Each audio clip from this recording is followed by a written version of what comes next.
กราบสบายดีเด้อเนาะกราบสบายดีแล้วก็สวัสดีเด้อพ่อพี่น้องเบิดสู่ขู่สู่คนพ่อพี่น้องเอ้ยหรือว่าสิเป็นพี่น้องทางฝั่งลาวเนาะแล้วก็พี่น้องทางฝั่งไทยต่างประเทศก็ยินดีต้อนรับเข้าสู่ช่องของบ่าวคำอุดพรเก่าเนาะพ่อพี่น้องเอ้ยโดยพ่อพี่น้องเนาะมื้อนี้บ่าวคำก็ได้เดินทางมาอยู่ที่บ้านดงนาขามพ่อพี่น้องเอ้ยก็ได้มาหาครอบครัวของน้องลาน้อยทางบ่าวคำก็บ่ได้มาตั้งแต่โดนพ่อพี่น้องเอ้ยมื้อนี้ก็ได้มีโอกาสเข้ามานํกันกับทีมงานที่เก่าพ่อพี่น้องเอ้ยมาเยี่ยมมายามเบิ่งก่อนว่าเพิ่นเป็นจังไดนะพ่อพี่น้องเอ้ยไปจังไดก็สิพาพ่อพี่น้องเนาะเข้าไปโอ้ลมทำกันพ่อพี่น้องเอ้ยก็มีลมนี่เด้อพ่อพี่น้องเอ้ยจังไดก็ขอโทษขออภัยหลายๆเนาะก็ช่วงบรรยากาศค่อยคำลงแรงพ่อพี่น้องเอ้ยไปพ่อพี่น้องเอ้ยไปทักทายสบายดีน้ำน้องเพิ่นก่อนไป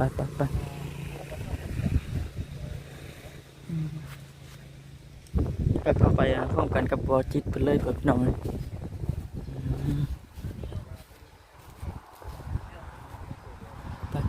มาก็เห็นน้องเพิ่น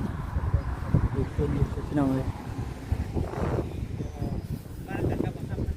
เด้อสบายดีเนาะสบายดีเด้อแม่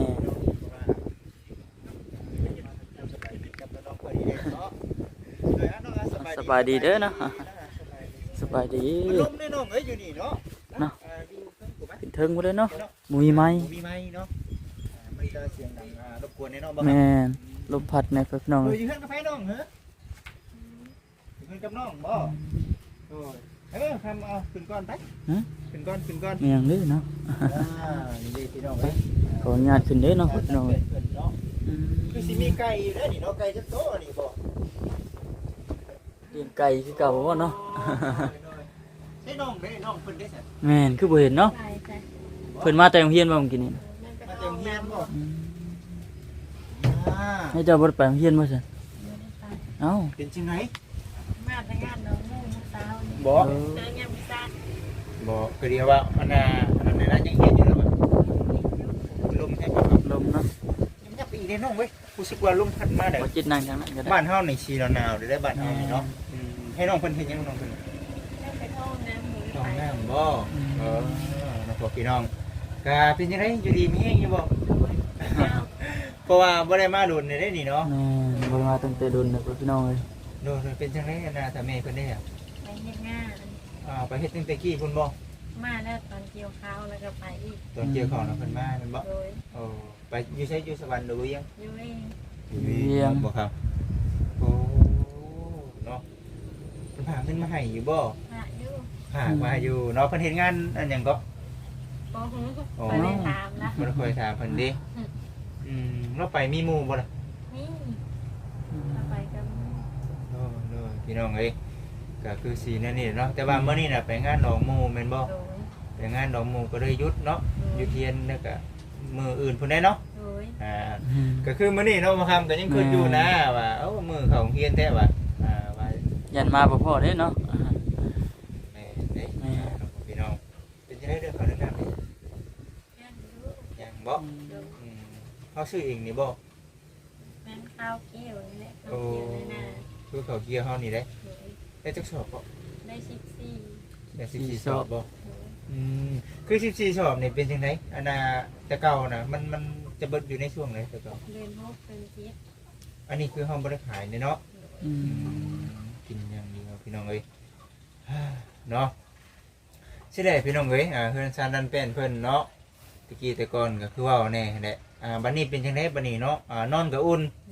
เนาะตะกี้เป็นจังได๋บ่ตะกี้ก็คือว่าแน่เนาะ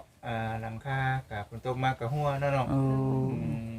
อันนี้แม่นปรับปรุงใหม่เนาะก็เป็นจังได๋คืออยู่ในครอบครัวเฮานี่อะไรสร้างหยังแน่เดี๋ยวนี้นะอันนะยังบ่ได้เฮ็ดบ่ได้ก็ยังบ่จักคุมเฮ็ดเนาะจักสิเฮ็ดหยังแน่พี่น้องเอ้ยก็มีแต่ว่าคันว่ามีอันเวลาคันว่าอยู่เฮือนอยู่ซ่านเฮาก็มีแต่สวนผักสวนครัวแน่เนาะแม่นพี่น้องโอ้เวลาก็ยังมีโฮสต์2มื้ออากาศหนาวอยู่บ่ได้ก็พัฒนาก็คือเรื่องอันน่ะพักเรื่องมีเนาะ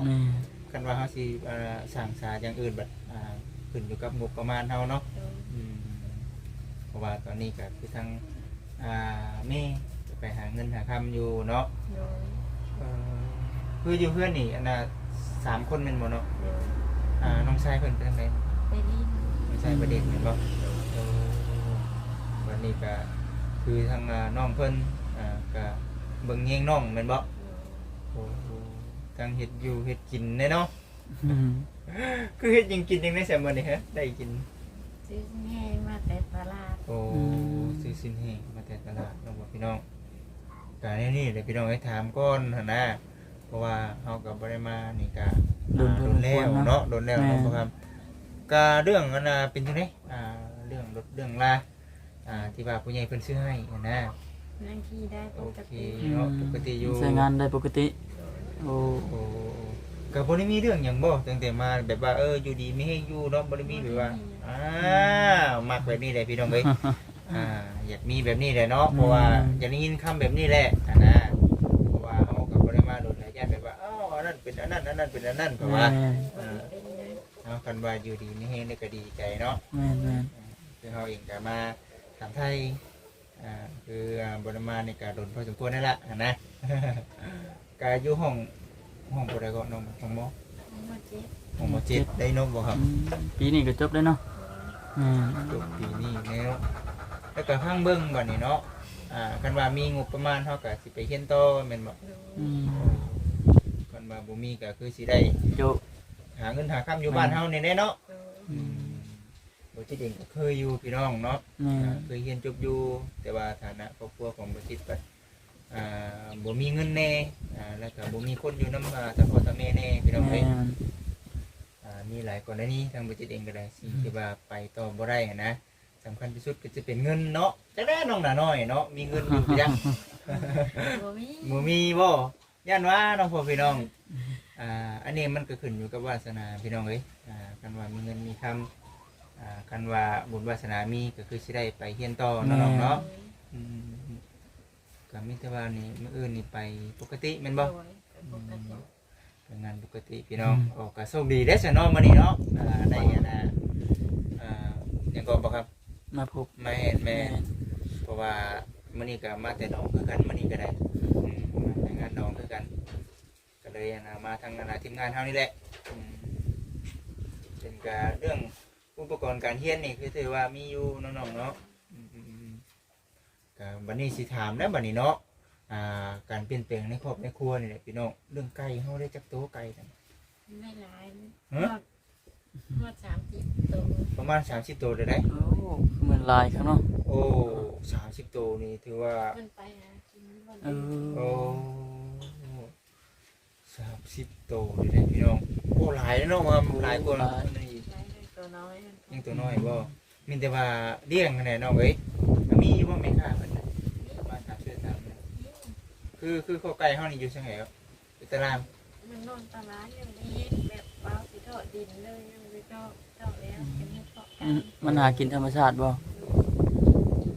โอ้นั่นพี่น้องเอาจังไดก็มีแต่ว่าสิ่งที่ว่าเฮาเฮ็ดอยู่ตอนนี้เนาะสิ่งที่ว่าเจ้าของกล้าแบบว่ามีเงินลงทุนหรือว่ามีงบก็คือเห็นไก่นี่ได้เนาะที่ว่าคืออยู่ได้เนาะ แม่นเลี้ยงไก่นะ แม่เลี้ยงไก่เด้อเนาะเพราะว่ามันคือสีสร้างอาชีพให้เฮาได้นะเพราะว่ายังเรียนอยู่เด้เนาะจะไปหาเงินในใดนะพี่น้องเลี้ยงไก่มันกับบริหารเนาะ แม่ เนาะ นมีแต่ว่าเลิกงามโรงเรียนมากก็ คือเป็ดเกลือไก่ เกลือเป็ดเกลือไก่นั่นเพิ่นพี่น้องตื่นเช้ามาก็เกลือเป็ดเกลือไก่คือเก่าบัด แม่ โอ้ย อันนี้ก็เห็นอีกแล้วพี่น้องเลยสองทางในการหาเงินเด้อน้องเด้อเนาะหนึ่งมาเนาะในครอบครัวของน้องก็จะเป็นไก่สองมาก็เรื่องพักนี่แหละขึ้นมาแม่ขึ้นมาบ่ได้ปลูกขายก็พอบริซื้อหมูก็โอเคนะมาเยี่ยมมายามอะไรกันเนาะกับเพิ่นเว้าอยู่บ่ทางเทเมว่าเพิ่นสิมาเมื่อใด ยังบ่ฮู้เลยบัดนี้จะบ่ลังสิมา ไปเรื่อยๆเนาะ ทางเบิ่งเรื่องดำให้ดำนาพุ่นได้เนาะ ดู เรื่องดำให้ดำนาเพิ่นได้พี่น้องกันเพิ่นสิมามีเป้าหมายนะคือทางเทเมเพิ่นนี่ไปหาเงินนี่เพิ่นมีเป้าหมายอยากได้หยัง ไปถามนะ โอ้ย่านว่าเนาะอยากนำเขาในครอบครัว ไป นะพี่น้ แล้ อง วก็ได้ซื้อเงินซื้อนี่และ ให้มันพอได้ใช้บ่ เฮ็ดเด็ดน้ำก็บ่ได้ โอ้เป็นจะได้สุขภาพร่างกายนะ เราบ่มีที่ โอ้โอเคเองเนาะแต่ว่าคือเป้าหมายในครอบครัวนี่ตอนต่อไปมันคือทั้งน้องวาดฝันว่าจะได้เวลาแน่นอน อยากได้เลย โอ้ได้เพื่อนเนาะก็คือสิ่งที่ว่าทางครอบครัวเขาคาดหวังไว้ไฟก็ตามพี่น้องเอ้ยเนาะมีแล้วสำนี้กันว่าเขายังมีลมหายใจกับมีความฝันอยากมีของเป็นของตัวเองเนาะอันนี้กับโบตีไปที่ลาวพี่น้องแต่ขนาดโบจิตเองเนาะยังเห็นเพื่อนที่ซ่านพี่น้องเอ้ยมีเห็นหมู่คู่มีเพื่อนมีซ่านงามให้เราก็อยากได้คือกันเนาะอันนี้แหละพี่น้องก็คือเป็นสิ่งที่กระตุ้นจิตใจเนาะให้ทางคนเราสู่น้องๆเนาะสู่ต่อไปเด้อเนาะสนุกพอพี่น้องก็เพราะว่าคือทางตอนนี้ก็น้องก็นอนอยู่นี้น้องๆเนาะ2-3 คนนี่นอนอยู่นี่เนาะผมพื้นนอนโอเคอยู่เนาะเดี๋ยวนี้เนาะถือว่าบ่ได้ขัดสนคือเมื่อก่อนปานใดเนาะเพราะว่าแต่กี้แต่ก่อนก็พ่อแม่พี่น้องก็จำชื่อกันได้บ่เนาะบ่ครับแต่กี้ก็ถือว่าทางครอบครัวของเพิ่นนี่ก็ขัดสนพอสมควรอยู่ว่ามีแต่ทางผู้หญิงพี่น้องเอ้ยคือบอนเชียร์อยู่หั่นก็ยังบ่ทันมีพี่น้องแต่ว่าบัดนี้ก็มีผู้ใหญ่เพิ่นเห็นมือเข้ามาซอยก็ถือว่าเฮือนซ่านเพิ่นนี่ก็กว้างอยู่เนาะแต่ว่าเรื่องเพื่อนนี่ย่ำฝนมานี่คือเป็นจังได๋เนาะ ขี้ต้ม ตาราง ขี้ นี่ ต้ เนาะ มบ่เปื้อนเลยเนาะ แม่นเพราะว่ามันเพื่อนของน้องเฮ็ดอยู่ปัจจุบันนี่นะมันเป็นไหนา พื้นที่ต่ำเนาะ พื้นที่ทำหรือว่าไหนาเนาะฮอดใส่ก็น้องแบบฮอดพุ่นบ่ฮอดสุดพุ่นเลยแม่นบ่ มันกอกคุณบ่ผู้ การแสดงว่าคันว่าเฮามีเงินมีค่ำนี่เฮาสามารถแบบซื้อดินมาถมก่อนเนาะจังเฮ็ดเฮือนได้เนาะเพราะว่าเดี๋ยวนี้มันยังต่ำแฮงได้บ่ครับ แม่ เฮือนของเพิ่นนี่ได้เนี่ยนั่นแหละเนาะมีแต่ว่าสู่ได้น้องเนาะหรือว่าตอนนี้ก็ยังเฮียนอยู่ก็จักสิเฮ็ดจังไดเนาะจักสิหาเงินจังไดเนาะน้องเนาะเพราะว่าตอนนี้ก็ความหวังก็อยู่นำแม่เพิ่นแม่เพิ่นก็สู้เนาะคือแม่เพิ่นไปนี่คือได้จักเดือนแน่เนาะ ลายเดินเลิกจะบ่จื้อบ่ทีนั้น จือเนาะมันเดือนได้จ้ะล้านฮอดบ่ล้าน ประมาณนั้นแหละ ประมาณล้านเนาะมันเดือน1 ล้านพี่น้องไปแล้วก็พามาให้ลูกให้เต้าย้อนว่า เขาโรงเรียนสองพี่น้องบ่เขาโรงเรียน แบบว่าเฮาบ่มีหัวหน้าครอบครัวนี่เนาะมันก็มีแต่แม่เป็นจังได๋มีความรู้สึกว่าจังได๋คือแม่เพิ่นแบบไปหาเงินหาคำแบบนี้ ที่ตอนอะไร ที่ตนเพิ่นอยู่ ต้นแม่อยู่เนาะจะเฮ็ดได้เนาะ คันว่ามีพ่อได้เสียแบบโอเคอยู่บ่ บ่ยังให้เราเอาอีก บ่สมมุติว่าทั้งว่าขออนุญาตเนาะสมมุติว่ามีคนอยากมาสั่งมาสาช่วยกับบรรดาชาวพ่อชาวแม่นี่อนุญาตให้เพิ่นเอาอยู่บ่ยังบ่ยังเนาะเอายันว่าเนาะพ่อพี่น้องคือทั้งครอบครัวของน้องเป็นครอบครัวที่ว่ายิงสู้ชีวิตพี่น้องเอ้ย ขาดสลักครอบครัวก็แม่นเนาะ ยิงดีได้เนาะแล้วพ่อพี่น้องยิงดีได้คือกันเนาะ สู้ต่อไปคือว่าอะไรเนาะ เอาจังไดก็มีแต่ว่าอดทนสู่ต่อไปเนาะน้องหาเงินหาคำได้อันนี้ก็บ่แม่นว่าสิมาแบบบ่จิตเนาะคือว่าฮู้ดีแท้ๆว่าซั่นน้องพี่น้องโอ้ยเฮาบ่ได้มาดนแล้วก็แนวใดมันดีก็อยากแนะนำพี่น้องแนวใดมันบ่ดีก็ป้าไปนะเนาะคันว่ามันดีก็เก็บเอามานำใช้นะบ่แม่นเราบ่จิตฮู้หลายเด้พี่น้องเอ้ยมานี่ก็ย้อนว่าความฮักเพลงพี่น้องเอ้ยอ้ายน้องหรือว่าจักกันเนาะหรือว่าเป็นสะพานบุญกับผู้ใหญ่เพิ่นก็หลายครั้งหลายคราวแล้วเนาะบ่ครับ แม่น ก็เลยมาอัปเดตให้กับพ่อแม่พี่น้องเบิ่งนะมาเป็นจังได๋นี่เนาะพอมาเบิ่งบัดไก่เพราะว่า30กว่าตัวเลยเพราะว่าเนาะพ่อ เพิ่ม พี่ ขึ้ น้อง นอีกเลยติ อยากได้อีกบ่ อยากได้อีก อยากได้อีกก็พยายามเนาะแต่ว่าโคกนี่เนาะ บ่มี ยังบ่มีเนาะ ความจริงคืออยากเฮ็ดอยู่ทางนอกเด้เนาะยันจะมามีให้เด้ ให้ขึ้นเลยเนาะ อยู่ทางตารางมันก็ตารางต่ำพี่น้องเอ้ยมีแต่ว่าแนะนำน้องเพิ่นนี่โฟกัสเรื่องไก่เนาะบัดนี้เนาะเรื่องไก่กับยามหนาวเท่าน้อยเนาะยามหนาวช่ำส่วนใดมันอยากกระเจอได้พี่น้องเอ้ยยามหนาวแบบนี้เนาะเอามีแต่ว่าคิดเห็นอันใดได้ก็เอาอันนั้นก่อนเนาะน้องเนาะแม่เพิ่นก็ไปหาเงินหาค่ามานี่ก็ย้อนว่าอยากให้ทางน้องๆหาเงินหาค่ามานี่ก็ย้อนครอบครัวเนาะเนาะก็คือสิประมาณนี้ได้บ่ครับมีหยังอยู่บ่นำบ่ ก็คือสิประมาณนี้จ้ะ คือสิประมาณนี้เนาะเพราะว่าทางทีมงานเฮาเองก็บ่ได้มีหยังมาฝากมาต้อนแน่มื้อนี้เพราะว่ามาแต่งงานดองคือกันเนาะมันใกล้กันนะก็ได้แวะมาถามก่อนว่าหั่นน่ะเนาะพ่อพี่น้องเป็นจังได๋เนาะ ก็มาเยี่ยมมายามเบิ่งเนาะ แม่อยู่ดีมีแฮงอยู่บ่เพราะว่าแม่เพิ่นมาแล้วบ่แต่หาเงินหาค่ำหั่นน่ะน้องเอ้ยพอมาถามเรื่องราวในครอบครัวนี่ก็คันว่าอยู่ดีมีแฮงนี่ก็ดีไปเด้อน้องเด้อเนาะบุญหลายเนาะแล้วก็ขอให้อยู่ดีมีแฮงแบบนี้ตลอดไปอย่าเจ็บอย่าไข้น้องเอ้ยเนาะนะแต่ก่อนสิเมื่อก็เดี๋ยวสิเอาเงินพอได้ซื้อหยังก็นี่อยู่ได้กินแม่นบ่มีหยังได้กินมื้อนี้ชิ้นแห้งบ่อ๋อชิ้นแห้งเพิ่นว่าเนาะพ่อพี่น้องก็ทั้งเราเอาเองหรือว่าทั้งอนาบ่จิตเองเนาะพ่อพี่น้องก็บ่ได้แบบว่ามาเรื่อยนะบ่ได้ก็โดนเทื่อน้องๆเนาะโดนเทื่อบ่ได้ก็พุ่นแหละโอกาสหน้าโอกาสในคันมาได้มาก็สิมาเยี่ยมมายามใหม่โดยก็คือสิประมาณนี้มีแต่ว่าชีวิตครอบครัวของน้องปัจจุบันนี้ก็ดีขึ้นแล้วเนาะก็ย้อนนะใหญ่ใจดีเพิ่นพี่น้องเอ้ยที่ว่าช่วยเหลือเข้ามาเนาะเอากับบ่เริ่มบุญลงคุณเพิ่นเนาะน้องเนาะก็ก่อนสิบ่จิตสิเอาเงินให้เนาะให้ทั้งน้องนี่ขอบบุญขอบคุณหรือว่าคิดฮอดคิดถึงเนาะผู้ใหญ่ที่ว่าเพิ่นช่วยเหลือทุกๆทางเนาะมานี่แน่น้องเอ้ยโอเคน้องนะขอบคุณเพิ่นแน่